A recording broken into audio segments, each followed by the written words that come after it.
في حال خدمتها بخلاف ما يبدو كالرأس والرقبة والساع وطرف الساق والساع القنة والمدبرة والمكاتب والسولة وكذا. Okay. 3 pandangan tentang aurat hamba dalam sembahyang. Muktamadnya sama macam aurat lelaki. Ma baina surrah war rukbah.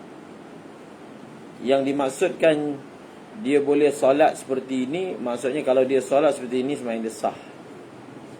Tapi kalau dia solat tu di hadapan lelaki ajnabi, tak boleh, haram. Faham? Yang kita bicarakan adalah sah ataupun tidak sah. Adapun masalah ada lelaki ajnabi ataupun tak lain, itu masalah lain. Itu masalah menjaga aurat daripada dilihat. Yang ni menjaga aurat supaya sah sembahyang.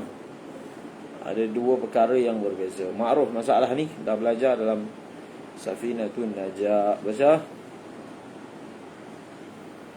Wa auratu wal hurrah wal kafain. Dan adapun aurat wanita merdeka masi wal wajhi, selain daripada muka, wal kafain, 2 tapak tangan depan belakang sampai pergelangan tangan.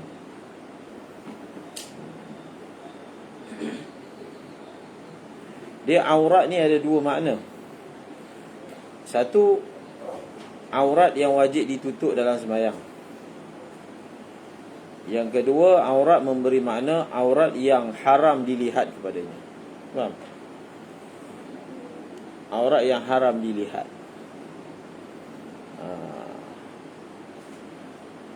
Jadi yang dimaksudkan wa auratul hurrati jami'u badaniha dalam kitab Safinatun Najah, maksudnya adalah aurat yang haram dilihat,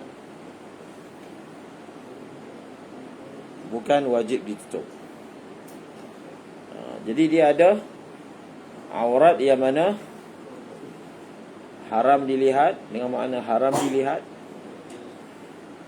Yang kedua memberi makna yang wajib ditutup. Yang wajib ditutup. Jadi yang sekarang ni bahasanya lah yang wajib ditutup dalam solat. Dia contohlah, pendapat yang muktamad, aurat lelaki daripada segi melihat, maksudnya perempuan ajnabi lihat seluruh badan. Faham? Seluruh badan sama. Tapi bukan bermakna lelaki kena tutup badan dia depan perempuan. Yang dia wajib tutup badan dia depan perempuan ma baina surah rukbah. Tapi perempuan tak boleh tengok seluruh badan. Imam Rafi'i lebih ringan, Imam Nawawi seluruh badan. Okey. Berdalilkan ayat Quran tentang masalah mengecualikan wajah dan kafain, wala yubdina zinatahunna illa ma zahara minha. Dok. Jadi ma zahara minha ditafsirkan dengan wajah dan kafain. Seterusnya,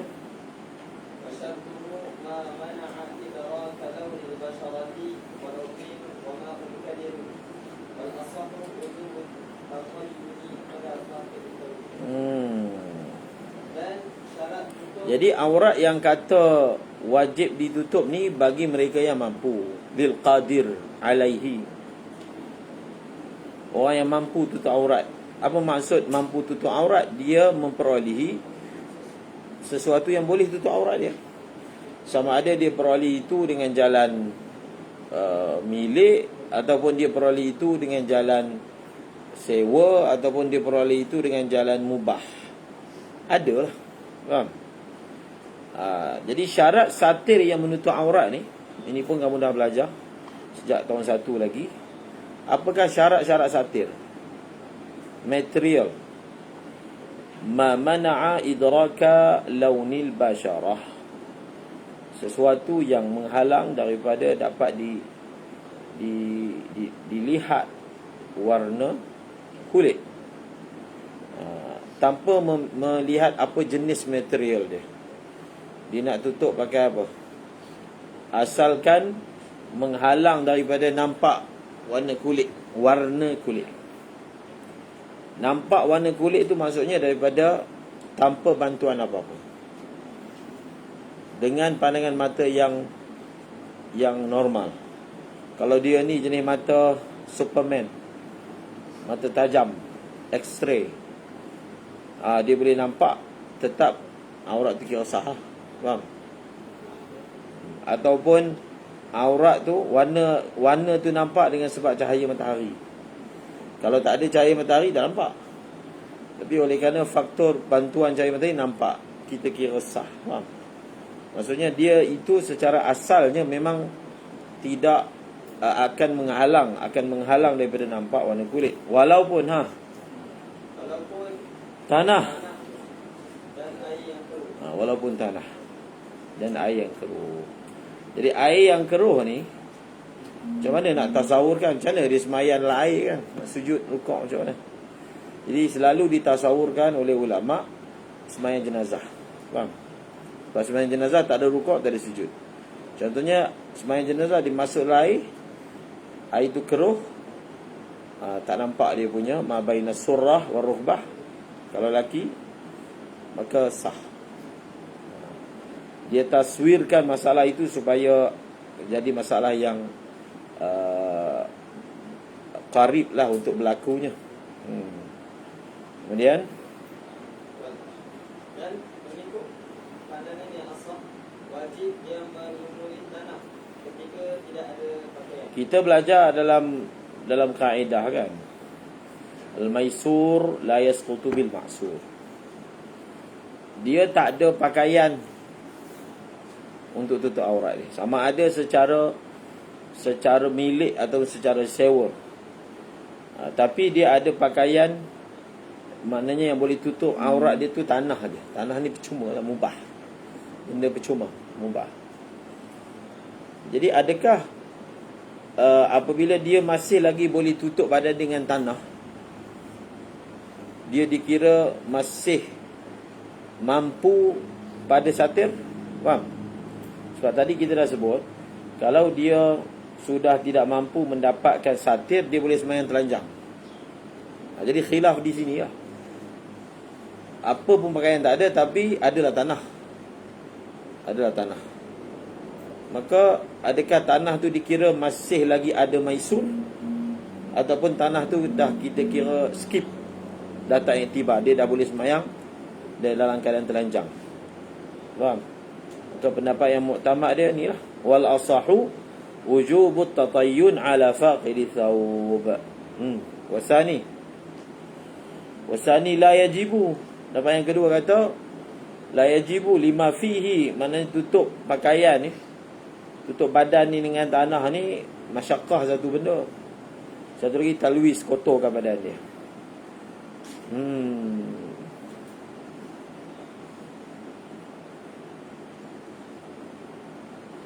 Cuba kita tengok kat sini. Wala yakfi baca. Wala yakfi ma yudraku minhu al-basharati. Rakit, dia nipis sangat sampai boleh sifatkan warna kulit. Lagi tebal tapi dia jarang. Dia punya jalinan tu jarang. Dia tak rapat, dia punya tekatan apa ni, jalinan dia.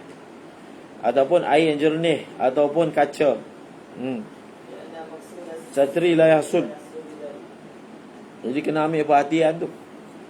Dalam surah apa? Dalam surah kita pakai pakaian ihram. Kain ihram tu sebahagiannya sebenarnya tak cukup untuk tutup aurat. Kalau tengok kain ihram tu, dia punya jahit apa ni, jalinan dia jarang. Dia tak rapat sebahagian. Ada yang jual macam tu, maka tak madai lah. Tak madai. Mazhab Hanafi mungkin madai, mazhab Syafi'i tak madai. Maksudnya kalau kain ihram tu dia letak kat sini, nampak dia kulit dia daripada lubang-lubang yang tak rapat. Jadi kalau kita pakai 2 lapis kain ihram, 2 lapis, ataupun beli kain ihram yang jenis jalinannya tu rapat. Faham? Kalau tak, memang tak sah. Sama juga contohnya perempuan dia semayang pakai stokin. Jadi stokin yang biasa tu, stokin orang pergi kerja tu kan, bila sujud maka dia akan menarik kan. Bila kita sujud dia akan tarik.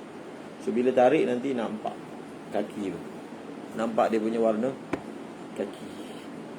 Itu pun tak memadai. Kalau perempuan tu dia nak semayang begitu, dia kena pastikan yang kaki tu macam mana dia nak tutup. Faham tak? Seterusnya, dia masa berdiri mungkin tak, dia masa sujud dia lipat kaki. Seterusnya,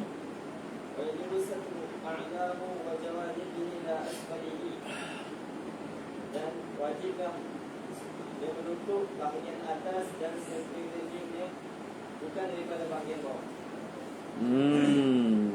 La asfali. Kemudian, Walau ru'iyat auratuhu min jaybihi fi ruku'in aw ghairihi lam yakfi. kalau zahir daripada ibarat ni, la asfalihi ni, wa yajibu satru a'la wa yajwani wala asfalihi ni, kalau kita tengok di sini zahir, kalau kita tengok zahir sahaja ibarat, wajib tutup atas dan tepi ni, hukum ini umum tanpa membezakan antara lelaki dan perempuan. Faham? Laki pun macam ni, perempuan pun macam ni, tak ada beza. Contohnya perempuan dia semayang,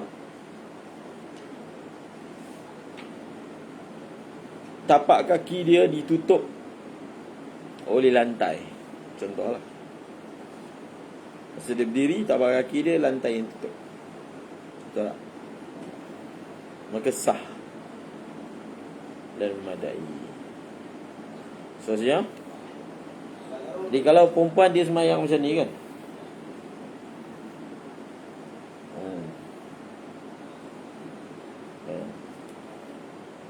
semayang,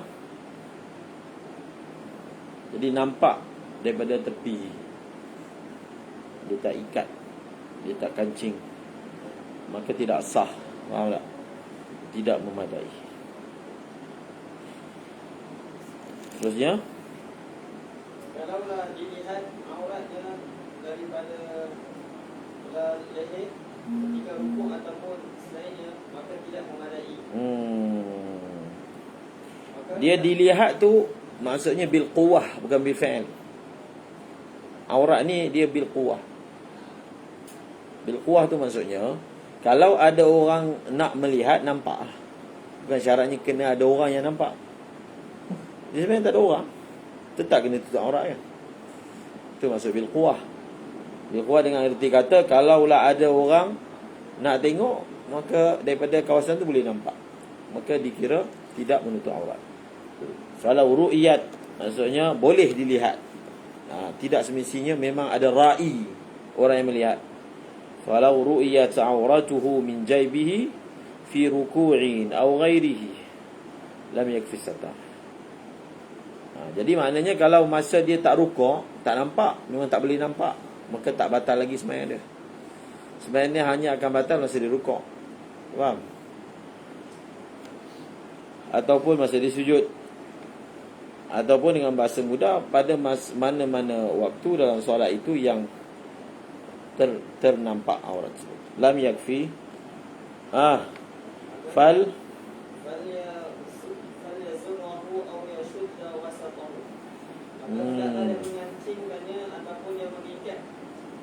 sama ada dia kancing atas ataupun dia angkat. Kalau kain tu dia angkat tinggi sampai menutupi aurat.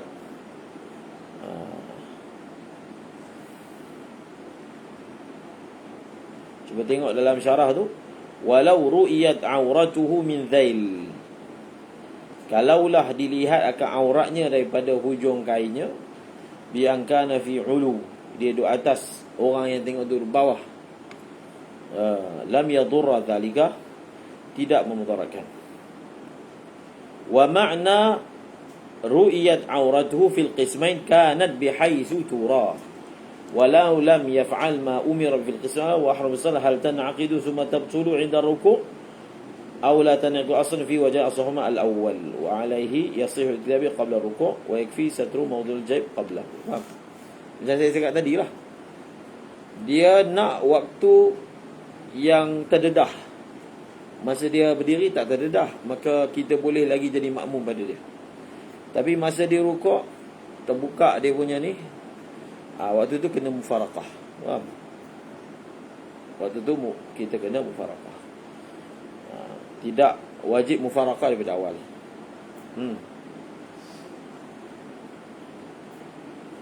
Walahu satru ba'daha biyadihi fil asahi. Dan haruskah menutup sebahagiannya dengan tangan yang mengikut pendapat asah. Fa in wajadaka fi sawatayhi. Jadi ada khilaf tentang masalah tutup aurat pakai tangan. Ada khilaf tentang bersugi menggunakan jari. Cuba kita bandingkan dua masalah ni.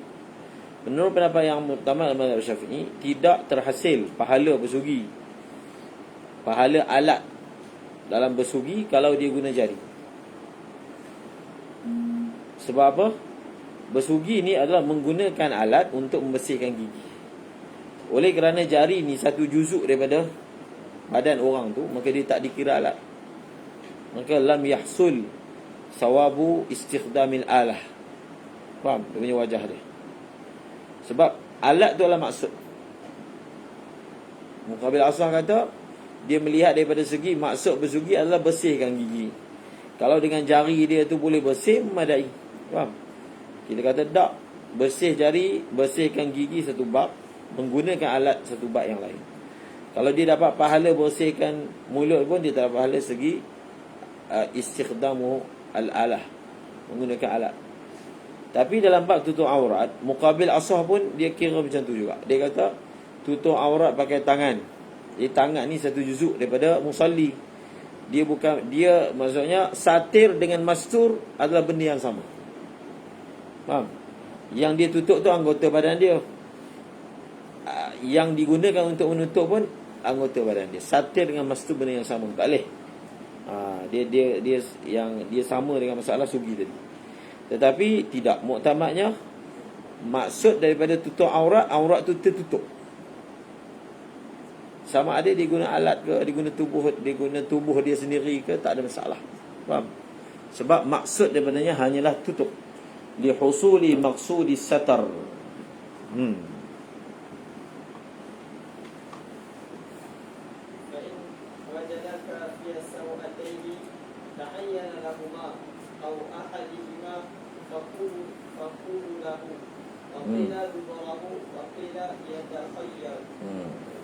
Sekiranya seseorang tidak mendapati sesuatu yang boleh menutup kedua auratnya, sawatai aurat,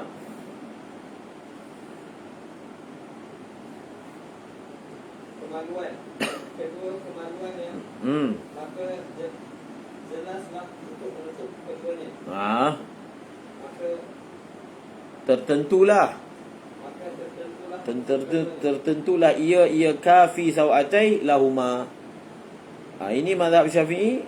Ini memang sifat mazhab Syafi'i. Selagi ada, kena guna. Selagi mana ada air boleh ambil wudu, kena guna. Tak boleh terus tayamum walaupun air itu hanya cukup sekadar basuh muka je. Al-maisur la yasqutu bil ma'sur. Selagi ada tanah untuk tayamum, guna walaupun hanya cukup untuk muka je. Faham? Sama kat sini. Mazhab Hanafi yang kita dah belajar, kalau dia ada air tapi tak cukup untuk ambil wuduk pada rukun-rukunnya, maka tak payah ambil wuduk, terus pergi kepada tayamum. Tapi mazhab Syafi'i, kaedah ni muttaridah, mana dalam semua bab ataupun kebanyakan bab, selagi ada, guna dulu.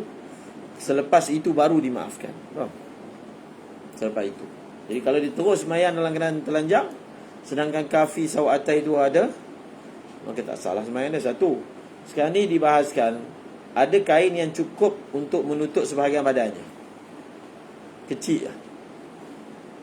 maka bahagian aurat mana yang dia kena dahulukan? Maka bahagian aurat yang dia kena dahulukan adalah aurat yang aghlaz. Faham? Jadi aurat yang aghlaz itu adalah dua kemaluan. Dia wajib utamakan tutup yang itu berbanding yang lain. Kemudian ataupun hanya ada satu yang cukup untuk sama ada qubul ataupun dua saja, maka ada khilaf. Faqubulahu wa qila takhayyaru.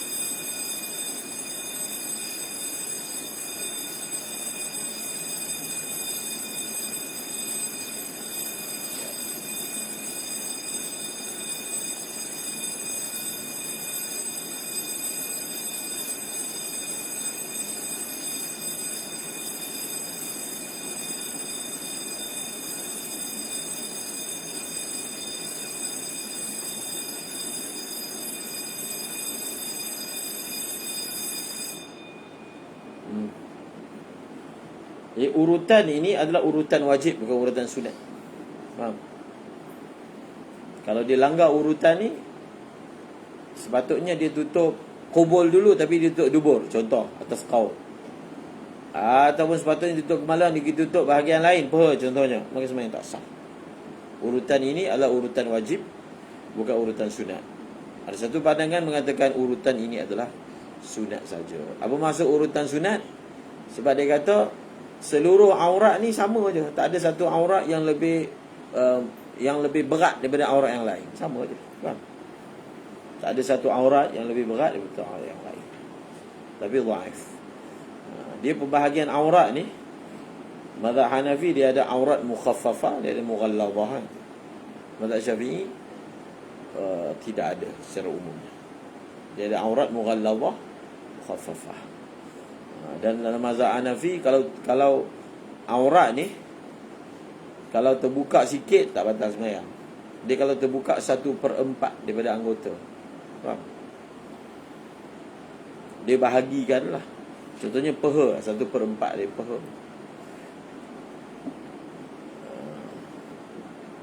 Jadi dalam bab tutup aurat tu, dalam mazhab Hanafi lagi ringan. Dia ada aurat yang mana haram dibuka, tapi semayang sah lagi. Faham? Sebab tu kalau kita pergi tawaf, perempuan Pakistan ni, dia pakai selendang je untuk kepala dia. Faham? Kaki memang tak pakai stokin. Sama mazhab Hanafi, kaki bukanlah aurat. Semayang tak wajib, tak tutup kaki. Tawaf pun tak tutup kaki. Itu perbezaan pandangan. Okey? Jadi bila dia tak tutup kaki ni, masalah kita lah. Kita tawaf terlanggar kaki dia.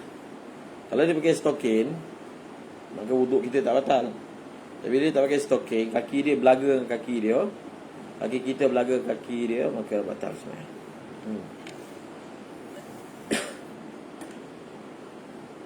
Bismillahirrahmanirrahim. Taharatu hadatsai. Dan cara yang keempat untuk bertasbih adalah suci daripada hadas. Baik sama kamu berhadas. Jika hadas mendahulunya, maka solat batal. Lagi. Jadi seperti ini dia begini. Mengikut pendapat Qadim, dia mendirikan solat. Boleh diri ini ikut ini kalau mengira tafsir. Dan dua pendapat tersebut berjalan pada setiap cara yang bercakap yang datang dengan tiada bayar. Bagaimana orang nak yang hali dan susah menolaknya dengan segera. Kali Jadi yang kedua, suci daripada hadas. Suci daripada hadas. Fa in sabaqahu batalat. Dia perkara syarat-syarat solat ni, syarat-syarat solat ni secara umumnya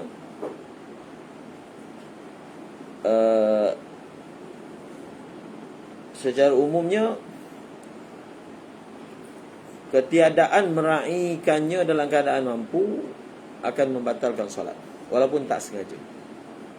Faham? Dia adalah hukum wad'i. Wad'i ni dia sengaja ke, tak sengaja ke, jahil ke, tahu ke, maka sembahyang dia tak sah. Faham? Contohnya dia sembahyang dalam keadaan dia tak ingat bahawasanya dia wuduk tak ada, ataupun dia tak perasan kaki dia ada cat. Lalu dia sembahyang. Lepas sesudah itu baru dia sedar, maka sembahyang dia tak sah. Dia tak sengaja kan sembahyang dalam keadaan macam tu, tak sah. Satu orang terkentut dalam solat dalam keadaan tak sengaja, batal solat. Faham? Dia dipanggil hukum wad'i. Tak ada beza benda tu sengaja ke, tak sengaja ke, jahil ke, tak jahil, memang tak sah. Cuma qaul qadim ni, mazhab Syafi'i qaul qadim dia lain. Qaul qadim, apa dia? Wa fil qadimi la tabtul salatuhu. Sembahyang dia tak batal. Maksudnya satu orang tu kalau terkentut, dia bukan dengan sengaja, dia sujud, terkentut, maka sembahyang dia tak batal terus. Dia pergi ambil wuduk, kemudian dia sambung solat dia. Dia bukan mula daripada awal, bukan yasta'nif, tapi dia sambung. Wa fil qadimi la tabtul salatuhu bal yabni ba'da taharati ala ma fa'alahu minha. Bina lawan dia istinaf. Bina maksudnya teruskan, bukan mengerjakan solat. Dia teruskan, dia bina atas solat yang telah dia kerjakan. Kenapa beza hukum orang yang sengaja dengan tak sengaja ni? Sebab orang yang sabak ni maksudnya terlanjur berhadas, dia uzur, dia diuzurkan. So bila ada uzur, kita tak batalkan solat yang dia dah buat. Dia dah buat 2 rakaat kan, itu tak dibatalkan. Dia tajdid, dia bersihkan diri dia, kemudian dia hanya sambung saja. Bi khilafi al-muta'ammid. Jadi atas qaul qadim ni, apa dia kena buat? Wa yalzamuhu an yas'a. Dia kena berusaha fi taqribiz zaman wa taqlil af'al ma'amkan. Wa ma la yustaghna anhu min adh-dhab ila al-ba' was-siqai wa naw'il fala ba'sa bihi. Jadi apa pergerakan yang dia perlukan dalam proses nak ambil wudu, itu semua dimaafkan. Tapi bila dia dah ambil wudu, dia tak boleh datang balik dekat saf tu untuk sembahyang. Dia kena sembahyang di tempat terdekat. Faham tak? Tempat terdekat. Ini qaul qadim lah. Dia kata wa yustaratu alla yatakallama, jangan cakap illa idza ihtaja ilaihi fi taslimat, kecuali kalau bercakap itu perlu dalam rangka nak dapat air. Contohnya mana baldi, mana tali, kat mana air, itu perkataan yang diperlukan untuk dapatkan air, maka dimaafkan. Walaysa lahu ba'da tatahuri an ya'uda ila al-mawdi'i alladhi kana yusalli fi. Dia tak boleh kembali ke tempat yang dia solat tadi. In qadara 'ala as-salat fi aqraba minhu illa an yakuna imaman lil sakhla. Kecuali kalau dia imam. Faham? Kalau dia makmum pun boleh. Ni makmum boleh lah. Dia masuk untuk semayang dapat pahala Jumaat. Falahumal 'audu ilaihi kadza fi rawdah waslah. Wal muradu fil imami idza intazarahu al ma'mumun wa fi ma'mum idza lam yahsul lahu fadl jamaah fi ghairi mawdi' bi an yakuna fi as-saff al-akhir. Okey. Maksudnya wa yajriyan. Jadi kedua-dua qaul ni, maksudnya ada 2 qaul dalam mazhab Syafi'i dalam semua masalah. Masalah apa? Kulli munaqidin. Munaqid maksudnya setiap perkara yang membatalkan solat lah. Munaqid ni maksudnya membatalkan solat, yang bertentangan dengan solat. Aradha yang datang padanya dalam solat tanpa kecuaiannya, wa ta'azzara daf'uhu fil hali. Apa maksudnya? Semua masalah yang membatalkan solat yang datang pada seseorang tanpa kecuaian dia di dalam solat, maka dalam adakah dia membatalkan solat ataupun tidak, ada dua qaul. Faham? Tadi masalah dia terlanjur hadas kan?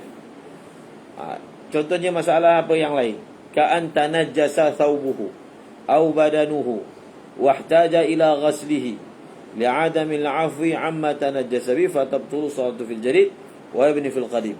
Kalau qadim, kalau tengah semain tak cicak jatuh, dia boleh pergi basuh, masuk sambung. Faham?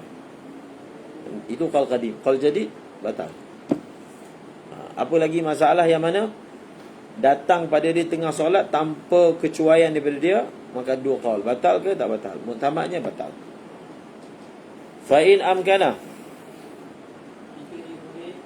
sekiranya dia boleh apa tu? Dia boleh untuk elakkan benda tu. Contohnya aurat dia ditiup angin, kain dia ditiup angin sehingga mendedahkan aurat. Itu bukan taksir daripada dia tu. Macam mana? Maka bi an kashafat hurihun fasatara, tak batal. Tak batal. Faham?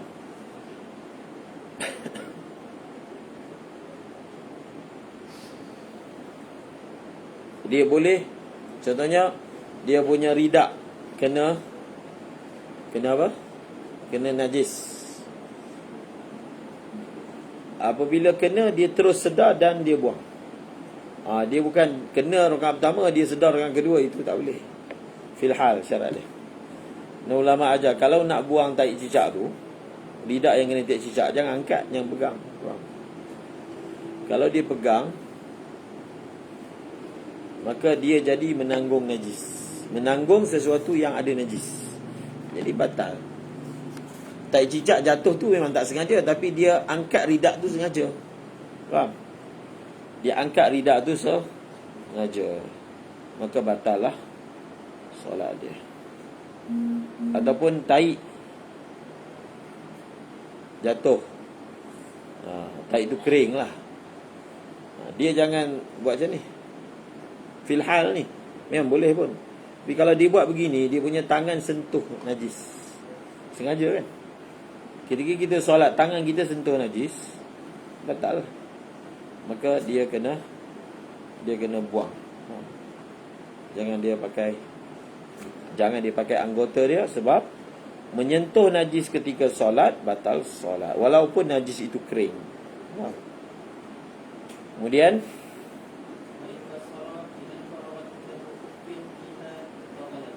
tapi kalau ada unsur cuai, yang kata khilaf tadi ni kalau tak ada cuai. Tapi kalau ada cuai, lalu datanglah di tengah solat dia munaqid, maka itu. Jadi contoh dia bagi contoh apa? Bi an faragat muddatu khufin fiha. Dia batal pertama selepas pakai khuf tu pukul 1:30. Jadi dia solat esok hari selepas 24 jam dia ni musafir, pukul 1:25 dia semayang. Rakaat ketiga pukul 1:30, maka batal lah solat dia. Faham? Jadi dia punya solat tu batal. Jadi orang kata perkara yang batalkan solat ni biasa kita sebut 8. Faham? Kalau dalam kitab Muqaddimah Hadramiyah, kamu tak akan jumpa perkara yang batalkan solat. Dia masukkan perkara yang membatalkan solat dalam syarat-syarat solat. Jadi syarat-syarat solat adalah mengelakkan daripada melakukan perkara membatalkan solat. Faham? Dari sudut tu, perkara membatalkan solat tu dia duduk bawah syarat-syarat solat. Ada sebuah risalah tu mengumpulkan 100 lebih perkara membatalkan solat. 100 lebih. Dalam kitab Safinatus Shalah, perkara membatalkan solat dia banyak. Faham? Berbanding kita-kita yang lain. Jadi dia sebenarnya bukan khilaf. Dia bukan khilaf hakiki. Dia hanya perbezaan dalam apa, mengkategori dan mengkatalogkan benda tu. Contohnya ada kitab dia tak ada tajuk pun, Mubtilatus Solah. Dia hanya apa? Syurutus solat lebih dalam tu. Salah satu syarat solat adalah mengelakkan daripada membuat benda yang batalkan solat. Okey. Batal solat dia. Jadi batal solat dia sebenarnya daripada segi dia tak ada hadas. Dia tak suci. Bila dia punya tempoh khuf dah habis, maka kesucian dia dengan sebab khuf dah tak valid. Faham? Bila tak valid, maka dia dikira tidak berada dalam keadaan suci. Bila tak berada dalam keadaan suci, batal lah solat dia. Faham? Itu je. Seterusnya.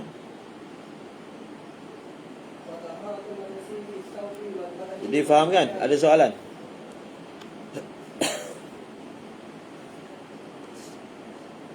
Tak ada.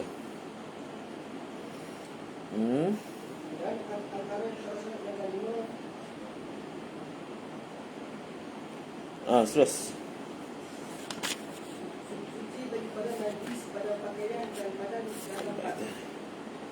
Ma'ruf. Kalau istiqamah fa'amilun walakisun istahada.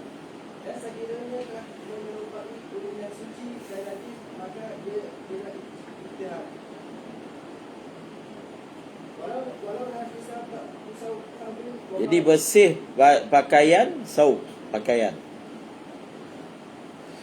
Pakaian ni meliputi songkok dia, sorban dia, rida dia, baju dia, kain dia, kasut dia, selipar dia, stokin dia, khuf dia. Semua benda lah yang dia pakai. Itu semua perlu bersih daripada najis. Cuma dalam mazhab Syafi'i ni, bab bersih daripada najis dalam solat ni dia lebih mubalarah berbanding mazhab Hanafi. Kita bukan sekadar yang kita pakai, yang bersambung dengan kita pun, benda tu bukan pakaian lah, tapi dia bersambung dengan kita. Itu pun kena suci daripada najis. Nanti kat depan ada. Walau ishtabaha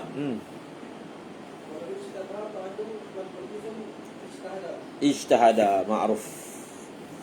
Walau ishtabaha tahirun wa najisun min thawbaini au baitaini. Ada dua kain, dia yakin salah satu kain dia ni kena air kencing, tapi tak ingat mana satu. Faham? Dia ijtihad. Kalau ijtihad dia bawa kepada zon, dia pakailah yang mana dia rasa suci. Kalau dia ijtihad, dia sampai surah hairan, tak jumpa cari. Tak dapat satu zon, maka dia tak boleh guna kedua-dua kain tersebut. Walau ishtabaha tahirun wa najisun min thawbaini aw baitaini ijtahada fihi ma lis-salah. Qala fil muharrar kama fil awani.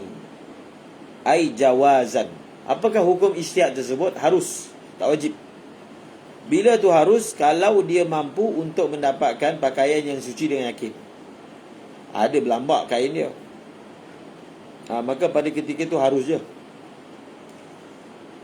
Tapi kalau dia hanya ada dua je, kalau dia tak pakai dua-dua ni, maknanya telanjang. Pada ketika itu ijtihad tu jadi wajib. Faham? Ini pun kita dah belajar. Bilakah ijtihad tu wajib? Bilakah ijtihad tu harus? Dia jadi wajib bila apa? Kalau bekas tu ada dua je, dan dia tak mampu untuk mendapatkan air yang suci dengan yakin. Tapi kalau dia boleh mendapatkan air yang suci dengan yakin, dia tak perlu nak pening kepala ijtihad, maka dia tetap boleh ijtihad. Ada pendapat muqabil kata tak boleh. Tak boleh nak ijtihad dalam keadaan kita boleh dapat air yang suci dengan yakin. Buat apa? Dia menjerumuskan diri dia dalam zon. Walaupun dia ijtihad, dia akan sampai paling banyak pun zon, bukan yakin. Jadi kenapa dia nak risikokan diri dia dengan ambil wuduk dengan air yang zon dia suci, tapi ada peratusan yang mungkin dia najis kan. Kenapa tak pergi buka paip je, wuduk? Tapi tetap boleh juga. Kemudian cuba kita baca lagi, wa minal qudrati alaihi ala tahir an yaqdira ala ma'in yaghsilu bihi ahadahuma. Termasuk juga orang ni dikira mampu untuk dapatkan pakaian yang suci ni, dia ada air. Faham? Yang boleh basuh. Maka tak boleh. Dia tak boleh. Maksudnya dia apa ni? Dia dikira harus ijtihad. Tengok dia kata lagi, walau salla, kalau satu orang tu dia semayang fi ma zannahu at-tahira min ath-thawbaini bil ijtihad, pada pakaian yang menyangka dia akan sebagai suci. Dia sangka daripada dua pakaian ini yang suci. Thumma hadarat salatun ukhra, kemudian datang semayang yang lain, lam yajib tajdidul ijtihadi fil asah, dia tak perlu nak tajdid ijtihad dia. Kalau kiblat kena, solat kedua kena ijtihad lagi, solat ketiga kan. Tapi yang ni lam yajib tajdidul ijtihad fi asah, dzakaru fi syarh muhadha wa tahqiq. Falau ijtahada, kalau dia berijtihad, fataghayyara dhannuhu, lalu berubah oleh sangkaan dia, amila bil ijtihadi tsani fi asah. Faham? Jadi semayang yang tadi tu sekarang dah berubah kan. Semayang Zuhur dia pakai baju ni, semayang Asar pakai baju lain. Dah bertukar. Dia rasa kali ni yang suci. Maka semayang Zuhur tu sah ke tak? Semayang Zuhur sah tak? Atas kaedah apa?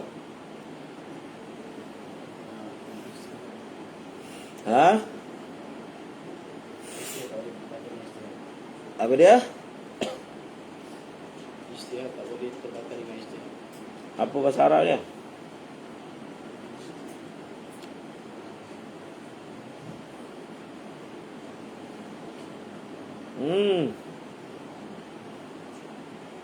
Al-ijtihadu la yunqadu bil ijtihad. Tak ingat. Dzakarahu fi ar-rawdah ka asliha fa yusalli fil akhari min ghairi i'adatin kama la tajibu i'adatul ula. Muqabil asar kata apa? Muqabil asar kata kalau berubah ijtihad dia dah tak boleh pakai baju nombor 2 ni. Yusalli uryanan, dia kena semayang tak berpakaian.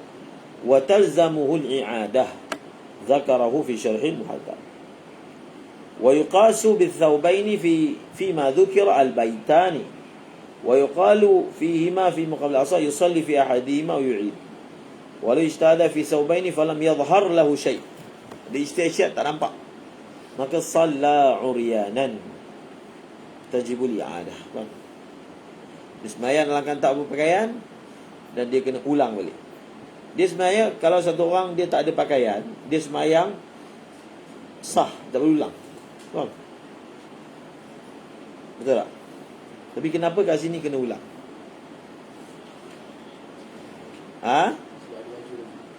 Sebab ada baju lagi. Dan dia taksir dalam mendapatkan zon. Faham tak? Tapi kalau memang langsung tak ada pakaian, dia semayang dalam keadaan uryanan, maka solat itu tidak perlu diulang. Sebab itu gugurlah kewajipan menutup aurat ketika hilanglah kemampuan kita untuk menutupnya. Dan tak perlu ulang solat tersebut. Dalam banyak-banyak syarat solat kan. Nanti kita habiskan dulu syarat solat ni, najis ni. Baca. Dibahaskan oleh ulama, satu orang tu dia semayang,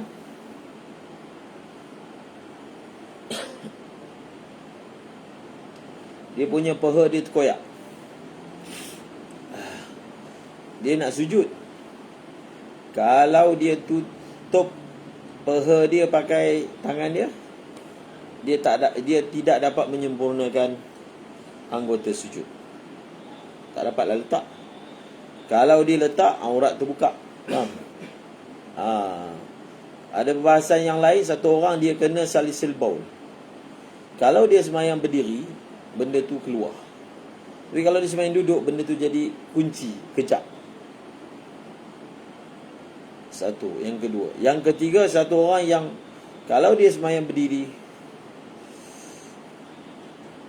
dia tak dapat menghadap aurat, menghadap aurat pula. Menghadap apa? Kiblat. Dia masalah dia punya tempat ruang yang dia solat tu, berdiri tak boleh menghadap kiblat. Tapi kalau duduk boleh menghadap kiblat. Sedangkan dua-dua tu adalah syarat solat, rukun solat. Maka pada ketika itu, macam mana kita nak selesaikan? Maknanya nak dahulukan apa? Nak dahulukan ini ataupun ini? Nak mendahulukan sembahyang berdiri atau mendahulukan tidak keluar najis? Faham? Nak mendahulukan menghadap kiblat ataupun sembahyang berdiri? Maka untuk selesaikan masalah ini, seseorang itu dia kena tahu maratib, syurut. Faham? Maratib. Kalau dia tahu maratib, maka dia tahu jawapan dia. Maka bila bertembung antara sujud tadi dengan tutup aurat, maka dia utamakan sujud walaupun aurat terbuka. Faham? Kerana apa? Fil jumlah, secara umumnya ada situasi yang kita dibenarkan solat dalam keadaan aurat terbuka. Betul tak? Tapi sujud ni kena sujud dengan sempurna, dalam keadaan mampu kan. Berdiri dengan salisil baul. Fil jumlah, semayang duduk ni adalah rukhsah dalam syariat. Maksudnya ada surah dalam semayang fardu, kita dibenarkan semayang duduk, berbanding semayang dalam keadaan najis keluar. Faham? Jadi kalau dia semayang duduk tu, najis dia boleh berhenti sepanjang solat, maka dia wajib utamakan semayang duduk. Sebab berdiri ni dia adalah rukun yang hanya disyaratkan bila mampu. Maka dalam surah ni kita kira tak mampu, sebab dia nak jaga benda yang lebih penting, iaitu tidak keluar najis ketika solat. Faham? Sama juga menghadap kiblat dengan semayang duduk, maka dia utamakan semayang duduk dan menghadap kiblat. Faham? Sebab menghadap kiblat ni adalah syarat yang sangat penting, yang tak gugur bagi semayang fardu. Adapun berdiri ni gugur kan, orang tu sakit sikit pening yang tak boleh ni, dia boleh duduk dah. Maka lebih baik diutamakan menghadap kiblat sepanjang solat daripada dia semayang berdiri tapi tidak dapat menghadap ke arah kiblat. Jadi untuk mengetahui jawapan bagi masalah seperti itu, dia perlu tahu dia punya maratib. Terusnya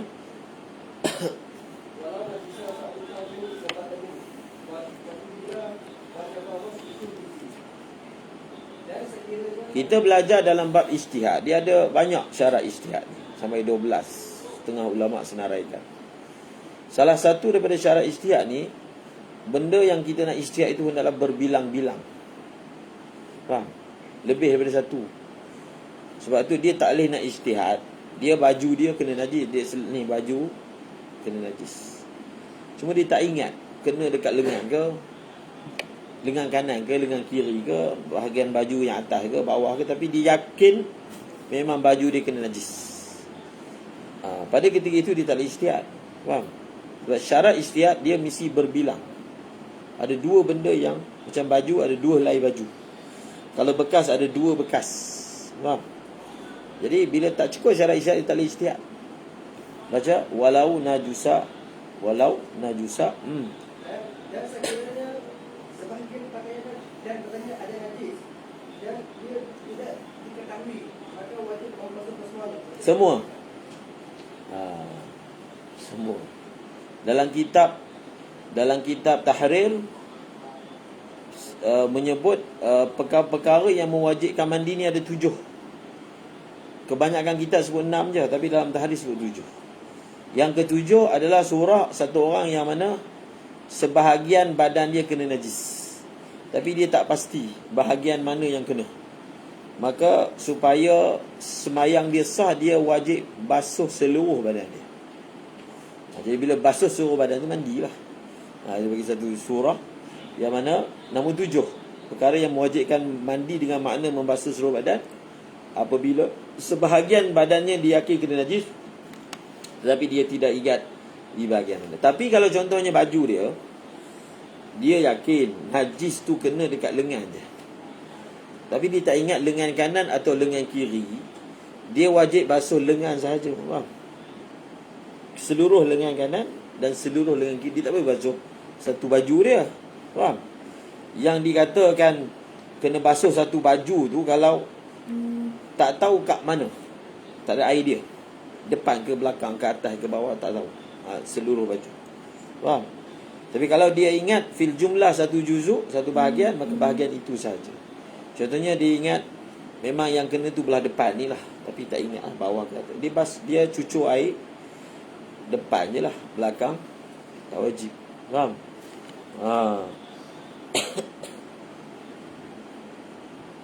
Tu bawah tu ada. Walau kanatin najasah fi muqaddami thawbi mathalan wajuhila mawdi'uha, maka apa?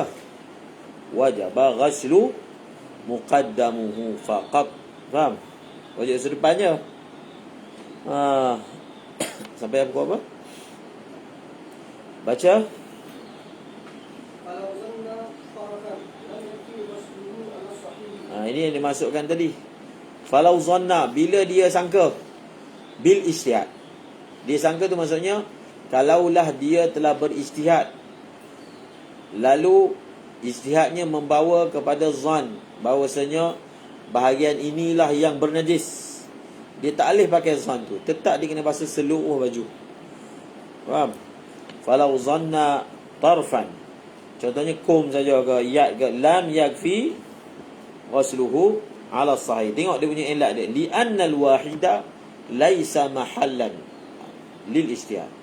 Kerana satu benda satu bukanlah tempat ijtihad. Kalau nak ijtihad kena mutaaddid, ta'addud tu. Faham? Mahal ijtihad ni dia mesti apa? An yata'addada mahallul ijtihad. Hendaklah berbilang-bilang oleh tempat ijtihad. Kalau benda itu saja, satu je, tak boleh.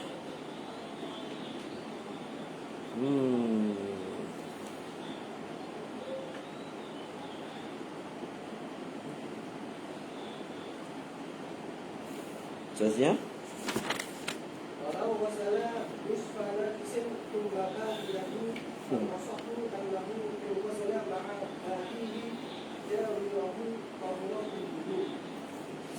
Dan sekiranya seseorang itu dia membasuh sebahagian najis, kemudian Bab najis ni sampai habis kitab. Maksud syarat solat yang jenis najis ni sampai habis bab ni. Panjang lah, paling panjang. Baca, walau ghasala, kalaulah dia ni basuh. sekiranya dia basuh sebahagian najis, Bukan sebagian najis. Walau ghasala nisfa najisin ay mutanajisin. Tai lembu panjang dia basuh sebagian tai tu. Tai itu bersih. Najis maksudnya mutanajis. Kalaulah dia membasuh sebahagian, separuh daripada sesuatu yang bernajis, Kemudian dia membasuh separuh yang baki, maka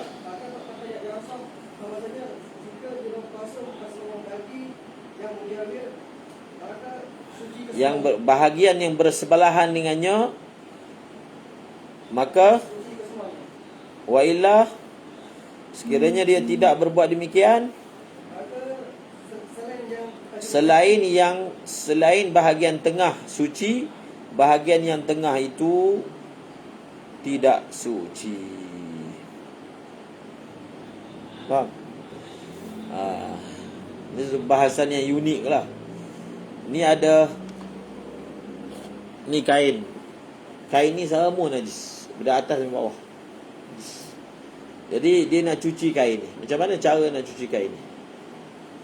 Satu, dia cuci lah, dia cucur air daripada atas. So, kan? Tapi sebagai nak wujudkan satu masalatun, contohlah dia cuci daripada tengah ni.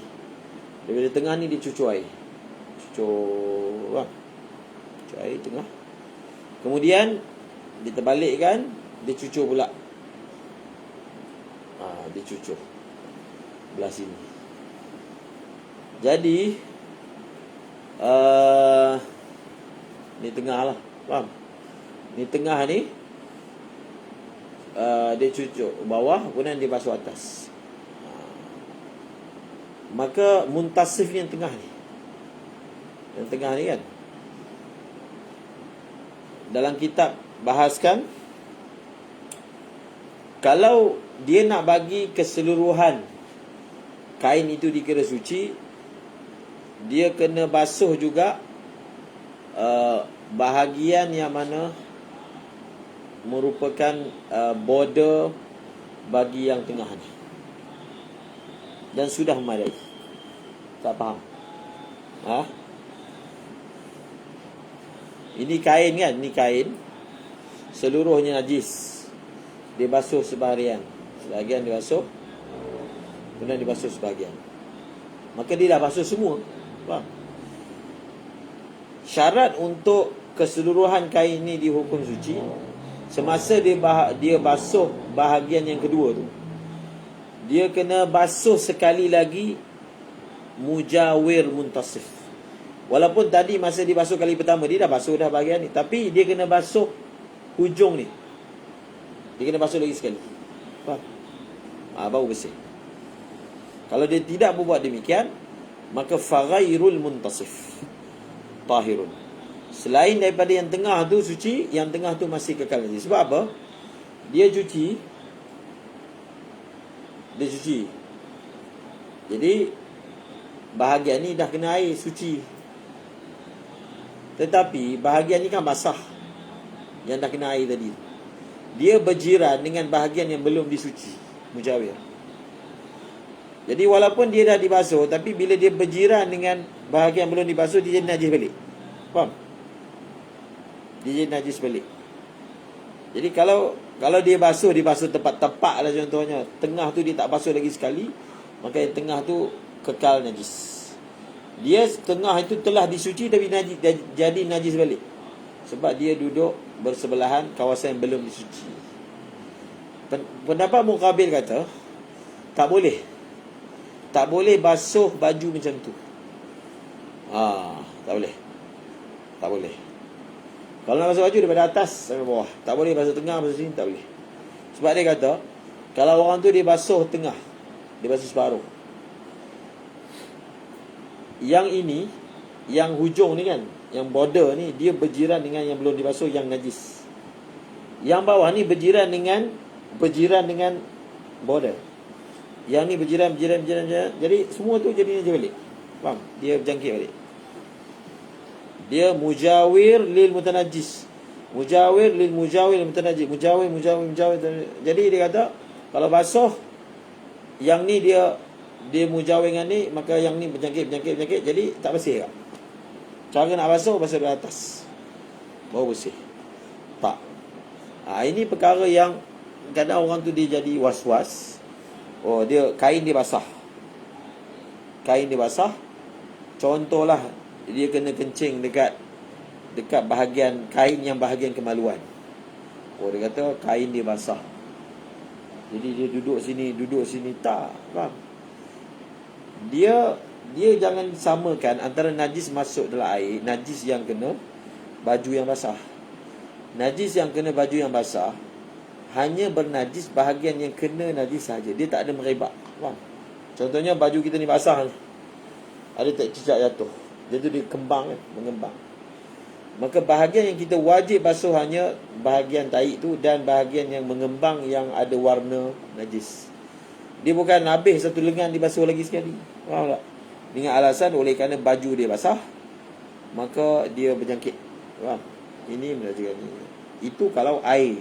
Faham? Air yang sedikit masuk najis, walaupun kena sini, semua tu dihukum sebagai najis. Tapi kalau baju atau benda-benda yang lain, tidak begitu.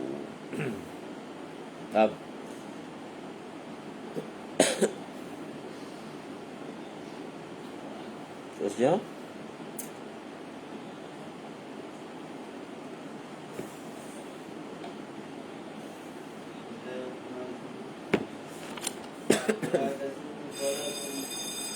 Ustaz Khairi Ustaz Izzat, Ustaz Mansur.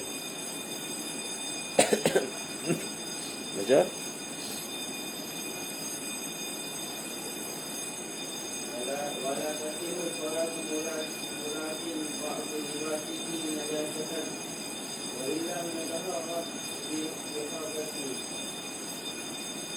Dari asal solat orang yang bertemu sebahagian pakaiannya akan najis, walaupun tidak juga dengan sebahagiannya.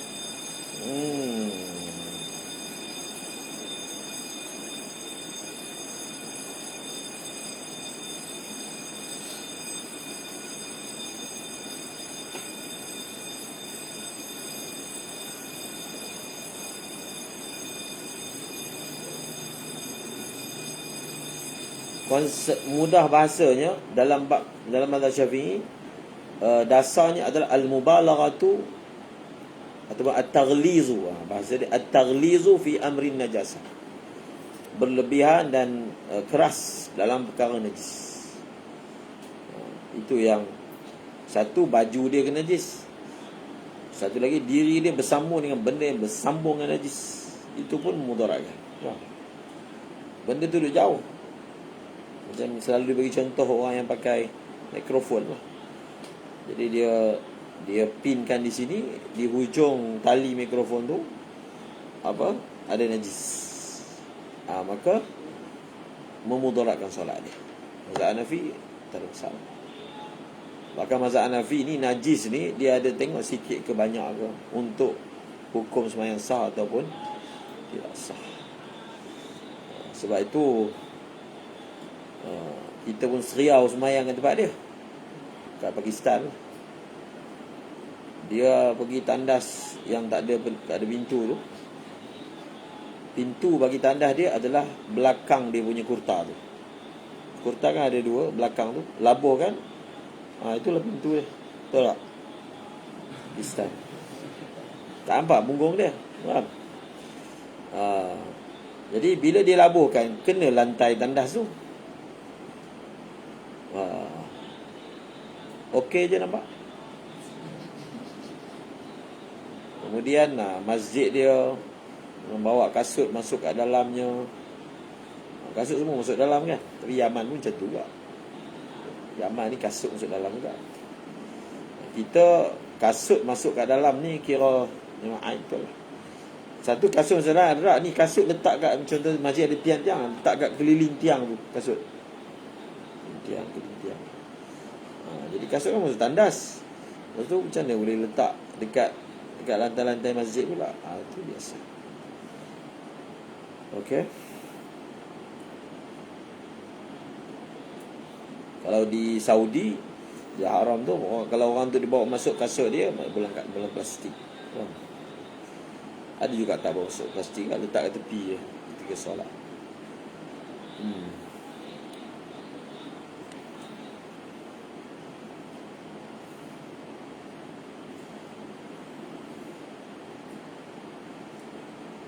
Dekat Pakistan dia punya tandas dia sebahagian tempat separuh badan. Separuh. Ni tandas banyak ni. 10. Separuh je. Duduk tak nampak, berdiri nampak. Jadi kalau orang tu tengok sebelah nampak. Tak tahu kenapa dia buat macam tu, mungkin save budget juga. Dinding tinggi sikit. Jadi kita nak buang air pun jadi tak selesa. Sebab ada orang sebelah. Tapi dia orang dah biasa. Faham? Wallahu a'lam.